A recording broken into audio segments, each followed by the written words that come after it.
Welcome back to RT's Election 2012 coverage. We want to update you now on where the race stands between Governor Mitt Romney and President Obama. We do have a look right now at the electoral map right here. Let's talk about some of the newer developments, I guess, the new states that Romney has won, Utah and Montana. So at this moment, at this hour, Governor Romney has 163 electoral votes. President Obama has 162. So certainly as close as most people predicted tonight. Yeah, and it's going to continue that way, although I'd say the trends are really looking good for Obama. So we'll see how this plays out. Yeah, absolutely. Certainly some of those swing states have already had, some of the congressional or Senate races called for the Democrats. So Florida being just one of a few examples. Of course, we're going to update you more as the night goes on. And one little fun fact here, 1956, that's a long time ago. That was the last time where both the presidential candidate and the vice presidential candidate on a ticket, this was the Democratic ticket of Adlai Stevenson and Estes Kefauver, lost their own home states. And Romney has lost all of his home states, Michigan, Massachusetts, New Hampshire, California. Paul Ryan has lost Wisconsin. So, anyhow, under one of the new laws under President Obama is called the National Defense Authorization Act, the NDAA. Despite saying he wouldn't sign it last year on New Year's Eve, when very few people seem to be watching, the president did. Well, two sections of the NDAA, sections 1021 and 1022, lay out new terms that critics say violate free speech and due process, giving the government the power to indefinitely detain U.S. citizens. Several journalists are part of a lawsuit which challenges the constitutionality of the NDAA. One of those plaintiffs is Pulitzer Prize-winning journalist and author Chris Hedges. Now, I spoke to Chris back in April as the case of Hedges v. Obama got underway, and here's part of that interview. The most interesting exchange occurred at the end of the day when the judge was questioning the government lawyers and kept trying to press them for an assurance that I or any of the other plaintiffs would not be that government could guarantee that we would not be picked up by the NDAA, which of course permits the government to strip us of due process, hold us, not only allow the military to hold us, but hold us in a military facility, including an offshore military facility. And the government just repeatedly would not do that. It was a really sort of frightening moment when it was clear that the nebulous language of the bill, even in the view of the government, offered no protection. Yeah, certainly that was one of the things that could have been, at least something they could have done, is to add language, one sentence perhaps, that said, this will not affect journalists who are doing their job. Well, or American citizens. I mean, Dianne Feinstein had proposed that they insert into the legislation wording that exempted American citizens. And that was something that the sponsors of the bill, Carl Levin and John McCain, as well as the Obama White House, decided not to do. Really interesting that happened. We saw last week, even though this bill has passed, it was signed into law on New Year's Eve when a whole lot of us were, out celebrating the new year. We're starting to see both Republicans and Democrats in Congress, even as recent as last week, sort of retake interest in this matter, retake interest in the NDAA, and perhaps talking about doing some things in the future to change it. But Mark Udall already tried to make an amendment to take out some of the controversial aspects of it. That wasn't put into place. Why is it that these lawmakers are taking this up again?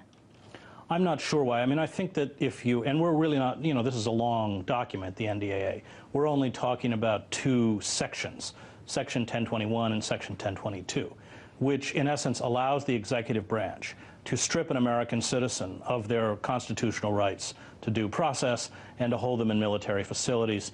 That's what we're questioning, a very tiny part of the bill, which I think, you don't have to be a legal scholar to determine is clearly unconstitutional. I mean, the egregious violation of constitutional rights is really, undeniable. So that's your argument, and it's a very solid and kind of simple one.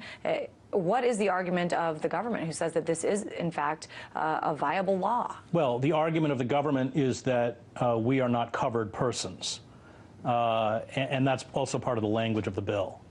Covered persons are people who substantially supported al-Qaeda, the Taliban, or what they call associated forces, which again is undefined. What are associated forces? What does substantially mean? What does supported mean? these are very, very vague terms that encompass a variety of groups, many of which did not even exist during the attacks of 9/11. And I think it was telling to all of us in the courtroom that when Judge Forrest pressed the government on this issue, the government would offer absolutely no guarantees that our constitutional rights would be protected, because given the language of this bill, or now law, they can. Well, we want to talk more about the NDAA and also about civil liberties and some of the changes that have taken place regarding all American civil liberties over the last 4 years. And so I'm joined now by Amber Lyon, investigative journalist and filmmaker in LA, and also here in DC, Tina Dupuy, a syndicated columnist and investigative journalist. And Amber, let me start with you, just because we were just talking about the National Defense Authorization Act, sections 1021, 1022. This is something that no one talked about. Why is that? Well, there was a mainstream media blackout on that, and I don't know exactly why. That's the million-dollar question everyone's trying to figure out, whether it was a systematic cover-up of this story. But really, the NDAA affects everybody, because it's creating a chilling effect not only on journalism, but also on whistleblowing. And we need that whistleblowing so that we know what's wrong, so that we can go back and fix problems in our government and within these corrupt corporations. And when you have legislation that says that you can be indefinitely detained for whistleblowing, or for potentially aiding whoever the government wants to decide is a terrorist that day, then that keeps people from coming forward.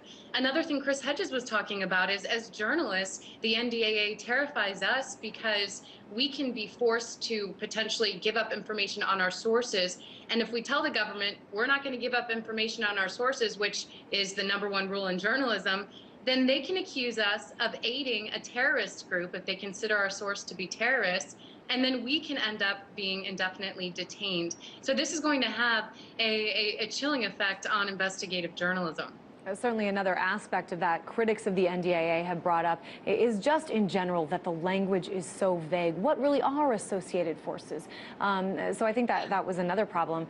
But Tina, let's expand this a little bit. I mean, this is one of many examples of a change, really, in civil liberties in this country. A change in civil liberties, but also we consider Obama to be liberal.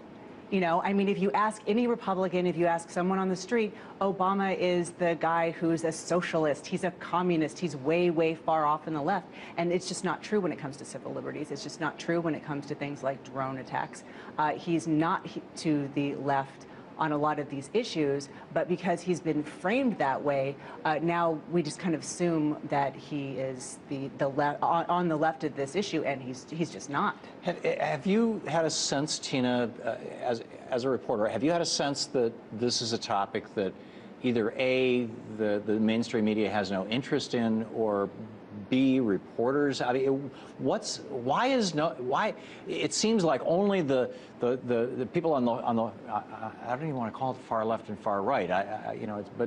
But that's, I guess, what it's called by the mainstream media, are talking about these things, about civil liberties in the United States. This should be a mainstream issue, shouldn't it? Yes, it should. But I always believe that it's not due to, it's always, never ascribe something that could be, you know, a conspiracy that could be explained through just laziness and incompetence. So I think that it's much easier to get excited about abortion or all these different wedge issues that we kind of, you know, in the Tea Party and different things that are loud and shiny, instead of going and talking about stuff that's complicated and there's nuance to it, and it's kind of scary, and it has vague language to it, and there's nothing that you can put on a battle cry to go and... It could be boiled down fairly simply. Under this new law, the President of the United States can decide that you, Tina, are an enemy of the state and order your death, your execution, and do it without any judicial oversight. This is something that is absolutely antithetical to the Constitution. And I'm sure that President Obama knows this. He used to teach constitutional law. And by the way, he said he would, when it comes to the NDAA, he said this is something that he wasn't going to sign. Right. And he was against it before he was for it. Right. But it fits into the narrative of George Bush and not to the narrative of Obama. So my question, it doesn't fit into the narrative of these. Well, that's our why leaders. We saw at the foreign policy debate Mitt Romney and President Obama agree on so many things. Right. Exactly. I mean, It's stunning. You're exactly right. So my question about it is, given the horrific nature of this, could it be that people are just afraid to even go there? I just think that it doesn't fit into the pre-existing narrative, and people are fundamentally lazy in the media. Well, I know, I work in it. And Amber, I want to bring you back into the Tina. conversation. I agree with Tina, and that some people, they're just so far out on focusing on abortion and other issues that they haven't even begin to focus on civil liberties issues. But you are also crossing another line as a journalist when you do begin to cover these issues that make you slightly more vulnerable, or it's more risky, especially career-wise. So I think there's a little bit of fear. I also think that, too, you have some journalists who are Obama supporters and really don't want to bring this up because they so fear Romney getting in office that they're a little less likely to criticize Obama, and that's what I've noticed. So Amber, I mean, if the president wins a second term, do you think that journalists will be a little more likely to say, hey, let's start talking about this now that we don't have to fear, a Republican coming into the White House for the next 4 years? Or are they afraid of ending up in Gitmo? Yeah. I think so. I know I have friends in the journalism community who I know will be more apt to discuss these issues once we get through tonight and they know who the next president is. But I do know there was more of a kind of a reluctance to criticize Obama that we've seen over the past year in the United States amongst journalists. And that's what really allowed Obama to get away with signing one of the worst pieces of legislation in the history of the United States as far as our civil liberties go. Well, certainly an interesting discussion. And of course, we at RT have been talking about this because we think it's extremely important. Amber Lyon, investigative journalist and filmmaker in Los Angeles, and Tina Dupuy, a syndicated columnist and investigative journalist. Thanks, ladies, so much.